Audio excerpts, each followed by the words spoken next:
Unacademy लाया है outside batch crash course for chemical sciences CSIR 2021 batch number 2, जो कि हो रहा है आपका स्टार्ट 15 सितंबर 2021 से, जहां पे टॉप एजुकेटर्स जो हैं with in CSIR UC net category will cover important topics under chemical sciences. Learners preparing for CSIR 2021 can gain maximum benefit from this course. ये कोर्स लीड कर रहे हैं नूरल हुडा, जागृति शर्मा, कृपा सिंधु कर्माकर. इसका लिंक है, अगर आप इस बैच को ज्वाइन करना चाहते हैं तो इसका लिंक इस वीडियो के डिस्क्रिप्शन में है. आप वहां पे जाके इसको सब्सक्राइब कर सकते हैं इस बैच के लिए. अब आते हैं टारगेट JRF अक्टूबर 2021. ये भी ला रहा है Unacademy revision batch course on commerce. इसको लीड कर रहे हैं वोडनाला शिवलिंगम और निहारिका भक्तानी. ये जो कोर्स है ये आपका स्टार्ट हो रहा है 15 सितंबर 2021 से. अगर आप इस रिवीजन बैच को ज्वाइन करना चाहते हैं तो इसका भी लिंक इस वीडियो के डिस्क्रिप्शन में दिया हुआ है. नेक्स्ट पे हम आते हैं तो target JRF October 2021 detailed MCQs batch course on commerce. ये जो डिटेल्ड MCQ बैच है ये लीड कर रहे हैं नवदीप कौर और नवीन साख. ये भी आपका स्टार्ट हो रहा है 15 सितंबर 2021 से. इसका भी लिंक इस वीडियो के डिस्क्रिप्शन में है, आप जाके इसका लिए एनरोलमेंट कर सकते हैं. नेक्स्ट जो बहुत बड़ा आपके लिए न्यूज़ है कि ये स्पेशल प्राइस वीक चल रहा है अनअकैडमी पे, जहाँ पे अगर आप CSIR UC नेट के लिए सब्सक्रिप्शन लेते हैं तो आपको जो 10% का डिस्काउंट मिलता ही था, साथ में यहाँ पे 15% का एडिशनल डिस्काउंट मिल रहा है. मीन्स आप सेव कर सकते हैं 15% प्लस 10%, ऑल टोटल 25% आप जो भी आपका प्राइस पड़ता है फाइनल प्राइस उस पे आप इतना % सेव कर सकते हैं. ये ऑफर एक वीक के लिए ही वैलिड है 13 to 17 सितंबर तक. डिस्काउंट किस पे मिलेगा आपको? अगर आप 6 मंथ के लिए, 12 मंथ के लिए या 24 मंथ के लिए सब्सक्रिप्शन लेते हैं तो ये केवल उन्हीं पे अप्लाई होता है. और आपको इसके लिए रेफरल कोड का यूज करना पड़ेगा. हमारे चैनल का रेफरल कोड क्या है आपको पता होना चाहिए, बॉटनी 10. तो इसका भी लिंक इस वीडियो के डिस्क्रिप्शन में है, आप जाके ये भी अवेल कर सकते हैं.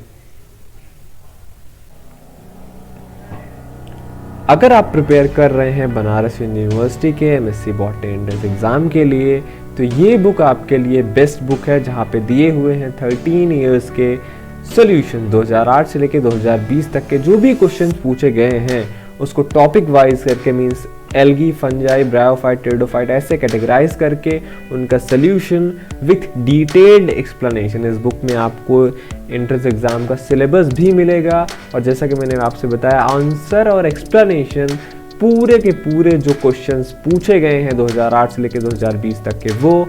और इन द एंड यहाँ पे आपको 5 मॉडल पेपर्स भी दिए गए हैं. ये बुक हमने ही लिखा है. इस बुक को अगर आप खरीदना चाहते हैं तो इस वीडियो के डिस्क्रिप्शन में जाइए, वहाँ पे आपको लिंक मिलेगा, उस पर क्लिक करके आप इस बुक को परचेज कर सकते हैं.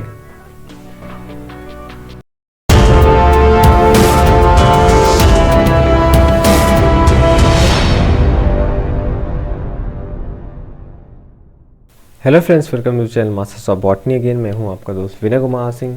हम सॉल्व करा रहे थे आपको अलीगढ़ मुस्लिम यूनिवर्सिटी का जो अभी रिसेंट में पेपर हुआ 2021 का MSc बॉटनी एंट्रेंस एग्जामिनेशन का, उसके क्वेश्चन पेपर का सॉल्यूशन मैं आपको दे रहा था. 40 क्वेश्चन तक हो चुके थे 2 पार्ट्स में.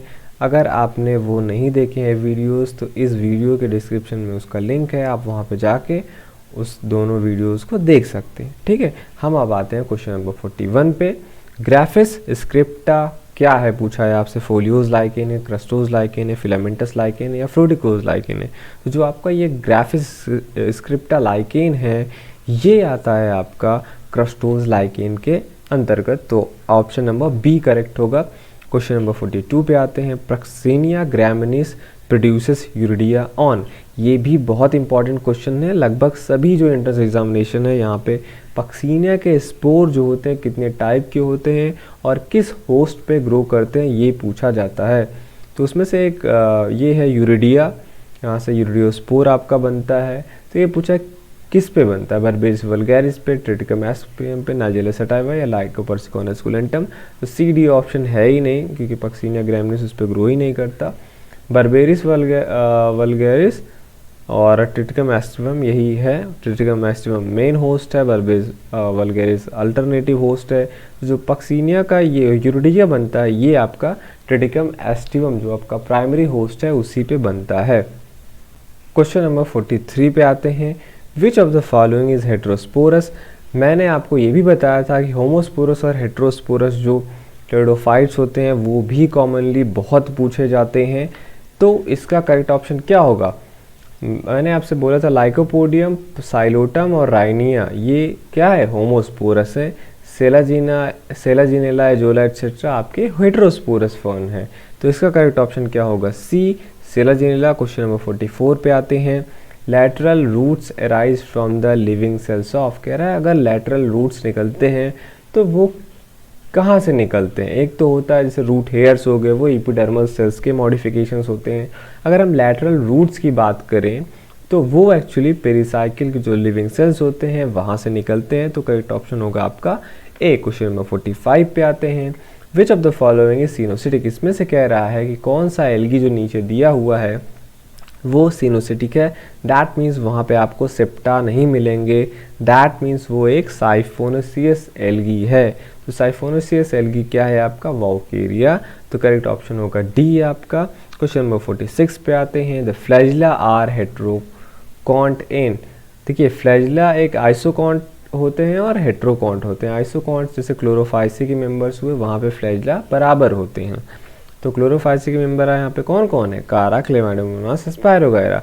हेट्रोकॉन्ट मीन्स जहाँ पे फ्लैजिला डिसिमिलर होते हैं। तो उसका एक ही ऑप्शन बचता है आपका A, which is Ectocarpus. Question number 47 पे आते हैं हम, the female reproductive structure nucule is found in. Nucule globule आपको बहुत अच्छे से याद होगा। अगर ये पूछता कि ये फीमेल रिप्रोडक्टिव स्ट्रक्चर है कि मेल, शायद आप थोड़ा सा उसमें कंफ्यूज होते, लेकिन यहाँ पे पूछा है किस में पाया जाता है, तो एक बिल्कुल क्लियर कट है कि ये कारा में पाया जाता है। क्वेश्चन नंबर 48 पे आते हैं, द टैसल इज। टैसल क्या है? तो यहाँ पे टैसल जो है ये वर्ड एसोसिएटेड है मेज से, और मेज के मेल इन्फ्लोरेसेंस को हम टैसल बोलते हैं। तो करेक्ट ऑप्शन होगा आपका डी। क्वेश्चन नंबर 49 पे आते हैं, which is not correct with reference to Asteraceae family. यहाँ पे पूछा है कि इसमें से, इन ऑप्शन में से कौन सा ऑप्शन एस्टरेसी फैमिली के लिए करेक्ट नहीं है? तो एस्टरेसी फैमिली में आपको हेड इन्फ्लोरेसेंस मिलेगा, सिनजेनेसियस स्टेमन मिलेंगे। सिनजेनेसियस का मतलब जहाँ पे एंथर एक दूसरे से अटैच रहते हैं, फिलामेंट्स फ्री रहते हैं, इसका फ्रूट सिप्सेला होता है। But the option B is incorrect because hypogynous flower का मीन्स ओवरी सुपीरियर होगा और फ्लावर फ्लोरल प्लास्ट नीचे पाए जाएंगे, हाइपोगाइनस फ्लावर। पर यहाँ पे एक्चुअली एपिगाइनस फ्लावर्स मिलते हैं, दैट मीन्स ओवरी यहाँ पे इन्फीरियर होती है एस्ट्रेसी फैमिली में, इसीलिए यही करेक्ट ऑप्शन है बी कि यहाँ पे हाइपोगाइनस फ्लावर नहीं मिलते हैं। क्वेश्चन नंबर 50 पे हम आते हैं, पूछा है आपसे, cincinnus inflorescence is the characteristic feature of the family.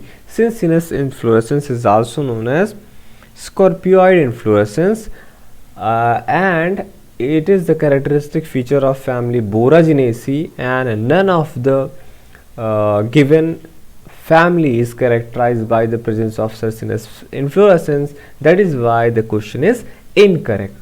Question number 51 पे आते हैं, a cup like structure developed from adnation of sepal, petal and stamen स्कार्ड। देखिए कोनेशन होता है, एक एडनेशन होता है। कोनेशन कब होता है? जब सिमिलर पार्ट, जैसे सेपल्स के पार्ट आपस में चिपके हों तो कोनेशन। एडनेशन मतलब फ्यूजन ऑफ डिफरेंट पार्ट। तो यहाँ पे इसलिए सेपल, पेटल, स्टेमन्स लिखा है। जो सेपल, पेटल, स्टेमन्स आपस में फ्यूज करके जो स्ट्रक्चर बनाते हैं वो हाइपेंथियम होता है। हाइपेंथियम रोजेसी वेसी फैमिली में आपको देखने को मिलेगा। ठीक, यहाँ पे कप लाइक स्ट्रक्चर बनता है। क्वेश्चन नंबर हम आते हैं 52 पे, one of the following may be referred as potato tree. Potato tree किसका कॉमन नेम है आपसे पूछा है, तो आपने सोलेनम ट्यूबरोसम अगर लगाया होगा तो वो गलत है। पोटैटो ट्री हम बोलते हैं सोलेनम ग्रैंडीफ्लोरम को। क्वेश्चन नंबर 53 पे आते हैं हम, a set of overlapping DNA segments that together represent a consensus region of DNA is. देखिए ये जो होते हैं ऐसे सेगमेंट्स जो टुगेदर रिप्रेजेंट करते हैं एक किसी कंसेसस रीजन ऑफ डीएनए को, वो कहलाते हैं आपके कॉन्टिग। क्वेश्चन नंबर 54 पे आते हैं, a DNA sequence that is same if one strand is read left to right and the other from right to left is called. इन्हें ऐसे सीक्वेंसेस को जो वो दोनों लेफ़्ट टू राइट और राइट टू लेफ़्ट पढ़ने पे एक समान लगते हों वो पैलिंड्रोम सीक्वेंसेस कहलाते हैं। और ये क्वेश्चन बायोटेक्नोलॉजी से आया हुआ है। क्वेश्चन नंबर 55 पे आते हैं। An undifferentiated mass of living cell obtained through tissue culture is called. इसको हम बोलते हैं क्या? Undifferentiated mass of living cell obtained through tissue culture is called callus. ये भी प्लांट टिश्यू कल्चर से है वो क्वेश्चन। क्वेश्चन नंबर 56 पे आते हैं। The process of cooling and storing cells, tissues और organs at very low temperature to maintain their viability is. कह रहा है अगर हम किसी ऑर्गन को या टिश्यूज़ को या स्टोरिंग सेल्स को बहुत लो टेम्परेचर पे रखते हैं जिससे कि वो वाइबल रहे, तो इसको हम क्या बोलते हैं? ये प्रोसेस कहलाता है क्रायो प्रिजर्वेशन।